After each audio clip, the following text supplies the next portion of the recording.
Excuse me, and welcome back to Not In My Lifetime channel for a transfer update, one of the summer transfer window. Yes, I know they did a few of these obviously during January one, discussing Marmoush, Husanov, Vitor Hayes, and I think the one more getting as well, but I can't remember off the top of my head.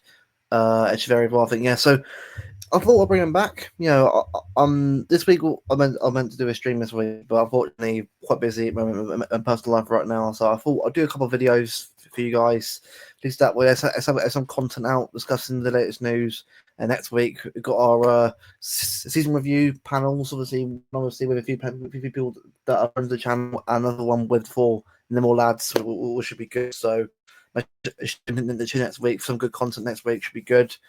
Again, I know obviously the season's set to go over from Sunday, but obviously I've discussed Fulham as well. But we'll set that for the actual season review next week.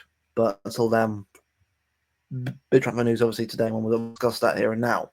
So today we're going to have a look at the latest news on City Extra. Now I know this sounds like quite a simple video concept, but the way I look at it is it's better to give my thoughts on what I can on the news. And City Extra are very good at being aggregated of all the news and keeping it all compiled together into one. So be able to give my sort of take on it. So let's share the screen. So for what coming up, make sure to leave a comment if you haven't already, and subscribe to the channel if you aren't already. On the road to 2K subscribers. Should be up now, hopefully. Yeah, it's now up. Brilliant. So, Manchester. So it's about 8 o'clock this morning. Man City have added Club Brugge midfielder and 24-25 Pro League overseas Ardon Jashiri, 22 is a transfer shortlist with contract already in place. The players valued at more than 35 million euros. Now, I do know about Jashiri from Alf. Alf's obviously a Club Brugge fan. Obviously, everyone knows Alf, obviously, in the City community. Make sure to go subscribe to the channel already. He's on the road to 1K himself. Grown quite a bit recently. Last few days, which is good. So hopefully he can get to 1K start next season, which should be good. Now, I imagine Garcia is going to be a future player. I can't see him being bought in this summer. I think I messaged Alf. I think to ask about it. I think he's confirmed that he's staying at Bruges and everything. I think so. I imagine this is probably a future player, which should be good. But obviously, see how he does obviously next season in the league. I imagine this is more just of a future player to look at going forward. Obviously, pretty good. Obviously, I'll keep an eye on him next season to see how he'll be. But it's an interesting one. I imagine this is more of a case of we'll know probably next season, probably depending on who wants to come in. But it's definitely a player to still keep an eye out for him. And yeah, interesting to say the least in that one. Now, according to Cook, because this is Career Sport. Hold on. Yep, Correa dello Sport. Sources close to Tijjani Reijnders have revealed that the midfielder had a little bit of beef in the beginning with the family, which has now been cancelled. Now, obviously, that could be a coincidence. But hearing what we're hearing about this, it's actually going quite well so far. Obviously, contacts have been there with the club and AC Milan, obviously, and the players obviously with an angry person as well. So it would surprise me if that deal gets sorted ASAP. I have a feeling that might be also because of him playing the Club World Cup. So I might get here we go soon. Now I think from what's been said, I think apparently we're getting 2 or 3 players in before the first window shuts, obviously in June, which should be good. So looking forward to seeing who we get in. I imagine Ryan is probably one of them. The other two, obviously, I'll have a chat about and discuss obviously later on. But in terms of Ryan, I think it's definitely a player we need. I think this season, especially in the 8th position, it's been for it's players who have played way too many games obviously over the years. Gundogan obviously is 34 now. He's not a bad player. Still a very good player. But a lot of Gundogan of old that obviously that we know of in his first stint at City. Ronaldo Silva's been used like pivotal. He's been used to the bone now. He isn't the same player that he used to be. I think it's definitely a good idea to get someone like Reijnders, who's obviously a bit younger. Obviously, there's a bit of experience obviously playing in Europe. Obviously, AC Milan. I think he's made a great player from this season. So it'd be good to sort of see someone like that come into City. Of someone a bit different to have already, which should be good. I look forward to seeing him obviously come in. If it is to come in, but I think it'll happen. I can see it being a deal that gets done ASAP. It should be a great start to the window.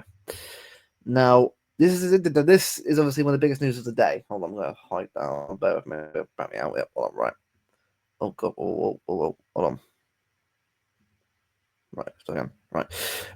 Breaking news from Mike McGrath, obviously, is quite a reputable source in the journalism world in England. Man City have joined the race for Ryan Cherki, and I look at Leon midfielder as a potential summer signing.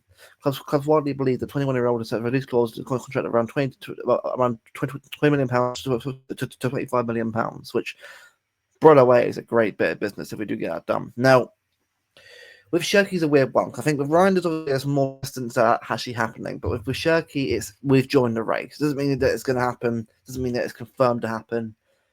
But it's not, it isn't confirmed yet. It's not like we're putting the bid in for him yet. It's it's more of an idea that we're having a look at him. Now, will I have him at City? Absolutely. I think he's obviously a lot something different to what we have in Foden, Echeverry, and Marmoush. He's someone a bit more, a bit more direct, a bit more skillful, but like Mahrez, I'd say. I'm not saying that's very easy to say that, but I think the skills, the skill set that he has, obviously on the ball, is very, very good. It's something different to what we have already.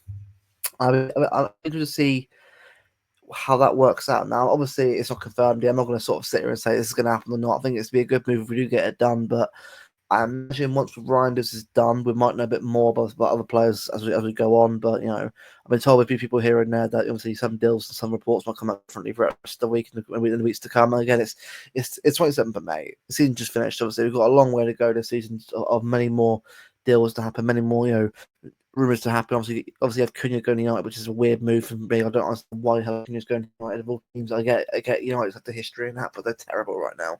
Wolves finished above United this season. I don't understand why he's going to teams if fish below them, but what do I know? But yeah, I think in terms of Cherki, I think it's a good move if it does happen. But again, we'll have to see how that works out. Obviously, going forward. But if I had to sort of give a rating, I'd give it, I think, a solid 7 to an 8 out of 10. I think he's a good player that will come in and offer something different to what we have already, but I rather want to see how this actually goes on with other players first. But it's definitely one to keep an eye on, definitely.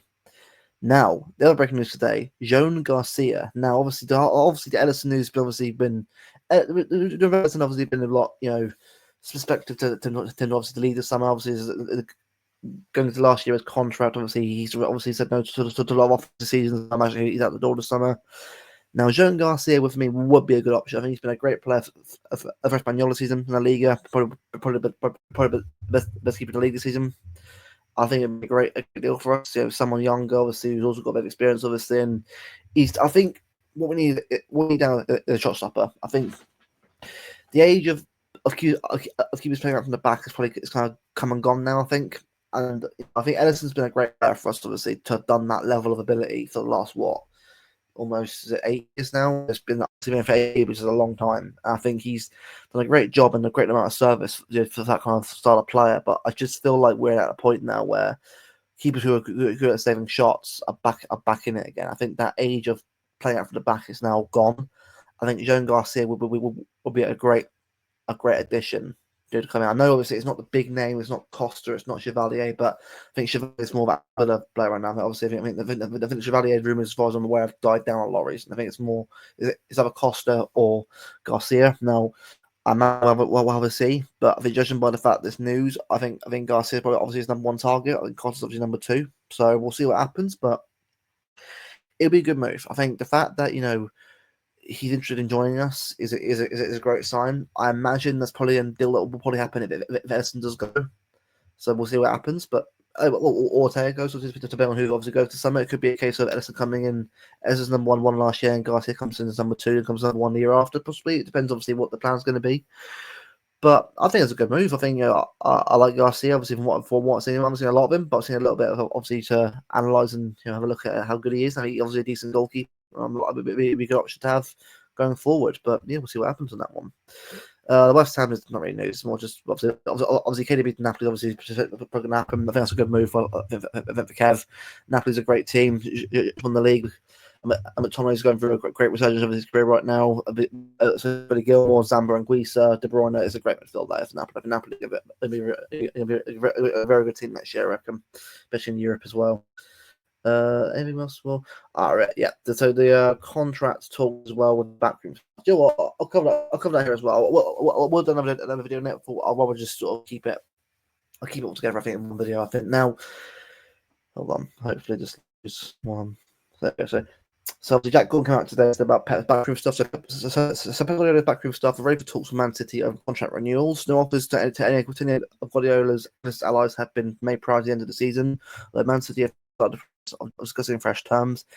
His deals is expiring in the middle of the Club World Cup. So I think obviously get on it a bit, obviously, but Juan Malida obviously is a player that, well, not a player, so what was that player? A coach obviously that's been quite, scrutinized a lot, but basically myself included, I think he's too much of a yes man. He hasn't really pushed Pep enough anymore.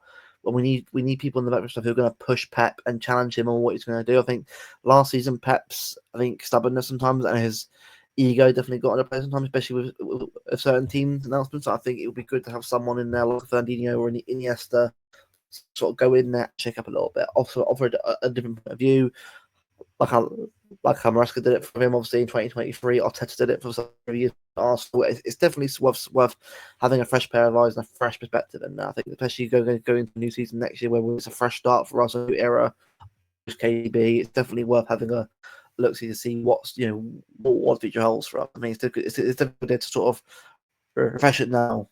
Still can now. The Lane contract talks. City coaches on 12-month deals create confusion among the backroom staff, including 4 key personnel who have been Pep since 2018. Hugo Viana will formulate a review of views on that, which I'm happy Viana's in there. This is what we were saying before about the on streams, obviously, with Alf and Mateus and Kelster and Belvo and all the lads and that over the year of last year or so.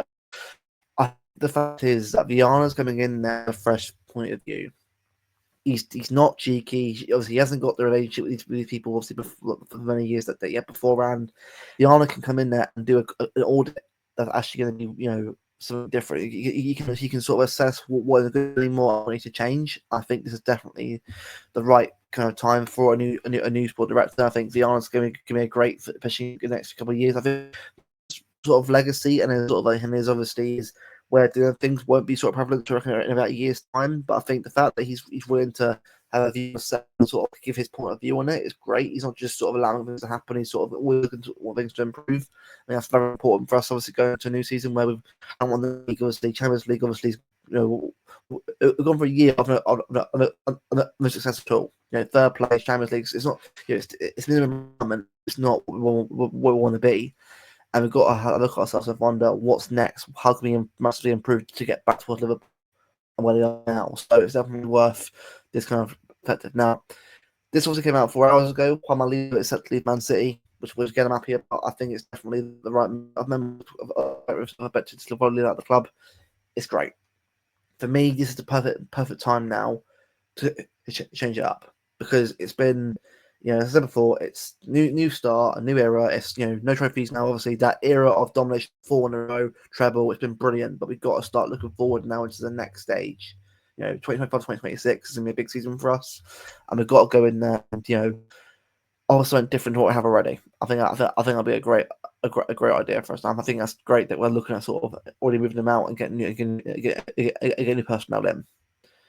Now, is there more to this? Yep. So Man City's coaches Carlos Vicens and Inigo Dominguez are both in the club in addition to Juan Malila, with Pep Guardiola driving a push for new voices and ideas to ensure he remains challenged and continue to innovate. Brilliant. The fact that Pep's doing that, as Pop obviously is very good. Obviously, good books that they recommend giving a read as well. Confidential Evolution at Pep City. Definitely worth giving them a read because they're very books. But the fact that Pep's willing to do this is great. It's obviously a self-reflection of himself, and that he understands that. I think he knows that it isn't good enough. Obviously, I know he was saying it obviously a lot before anyway, but even himself, it's been too much of the same thing. It's gone stale. We need to change. We need for it. I think that's one for me. I'm not too bothered about winning the league next year. Obviously, I also want to compete, win stuff, but I'm at a point where I want to see this new evolution of the city. I want to see how we're looking in a year's time. See what has to improve. Because maybe we need to understand this. When doing a new era, you can't just expect this team to instantly gel together and be a force to be reckoned with. We'll see a difference in this in about a year's time. When new players are in the door, players are out the door. It's all about a project. Now I know that's quite a big word now, obviously, especially for Arteta, obviously, and Amarim now at United, not going really well. But I feel like we need to understand that this is going to be a new era for the team. Obviously, mentality and standards remain the same, but we've got to remember that this is going to be a new team. It's going to be a fresh start, and there'll be errors along the way, everything's on the way. But I think it'll be a much better team than the last season for me, anyway. For the fact that Pep's willing to innovate and change is brilliant. I think he's done now. Is it 2 or 3 times now with City? It's been great. So you do it a 4th time, that'd be brilliant. And Lillard did not have his Man City contract renewed. He was expired at the end of the season, which the same decision was made on technical coach Dominguez. This institute becomes its branch manager. So yeah, so I had a bargain. Is obviously quite recent, but obviously that's fair enough. He's obviously going on to be a new manager. Big up to him and good luck to Vissens, obviously at his new job. I think it's time for a new start. It's time for a change. It's good. It's good. Pep recognises that. This is obviously the responsibility as Peter highlights was offered a new contract today, but fair enough. But look, the main thing I think we need a new change up on set pieces. Though it's been a bit samey for a while now. We've got a bit of a different now. We're doing that. So new era on the bench, and obviously just came out beforehand. Man City denied suggestions most recently as last week of Zaniolo, which will join the club as a coach from next season. Now, I'd love that to be true that he's coming in, but again, it's all down to whether or not City think he's right or not. Again, I would love to see him to be the coach in the season, but it all depends on what City want Pep to do. I think I'd be on favour for it. I think a guy who's captain for his team for a good couple of years, obviously, and he led the team with heart and pride. It would definitely be good to have that kind of voice dressing room with Diaz, Haaland, Rodri, and that. Obviously post KD, it's good to have more voices in the dressing room. I think that's really important to City do that. I think that's really good, important to have that on. But that's what's the latest news today. Obviously, KDB gone. We'll discuss KDB in the season reviews next week. Now let's just screen. There you go. Right. So to me, so it's not a long video today. Just a quick quarter-hour video, just sort of chat about the latest news. I'll try and do more as I can throughout the rest of the summer. See what's available. Nothing obviously confirmed yet in terms of transfers yet. Still a long way to go this season until we obviously get our players through the door. But Liverpool getting Frimpong, Cherki obviously look as well, obviously, and Wirtz obviously going to Liverpool, which obviously is quite a shock, but it is what it is. Obviously, that does go through or not, but it's important that City step up now. New backroom staff, new players. It's got to be a real fresh refresh, and if we're doing that as fans, we've got to remember that things aren't going to change overnight. And I'm happy with that, along with I'm actually making change and pushing forward to a new idea. Yeah, so again, I'll just more in the season reviews next week. Again, I'll links to them will come out near the time. Again, I would do one tonight. I said a bit of free time. It's a bit of a last minute thing. I want to make sure that I plan it out a bit better so people can sort of come on and have their say. But we'll definitely get done for next week, which should be good. 2 streams to look forward to next week, which should be very good. I hope it appreciate that. Big up to all you guys for all support so far. Leave a like if the video haven't already. And also, sure we haven't already as well, on the road to on the road to 2K, but obviously 1.2K is the next goal for us at the moment as well. Big up to you guys for all the support this season. It's been great. Obviously, really do appreciate obviously you guys tuning in over the season. It's been great. I look forward to bringing you many more streams and videos this year, obviously with Bevo and obviously Alex and Danny as well. And I know it's been a while since podcast. Obviously, it's been a while, but again, I think we're looking to sort of get it back on there at some point. Obviously, I'm going to message them and get it sorted out. So hopefully the 4 of us together, first time ever on the channel, we're together, discussing the season together. 4 of us, different opinions as well, which would be good. So yeah, a big up to you guys for tuning in as always. Leave a like and subscribe channel if you haven't already, and we'll see you guys for hopefully a video, depending on news this week as well, or a stream next week. So there, guys, have a great week. Take care. Peace.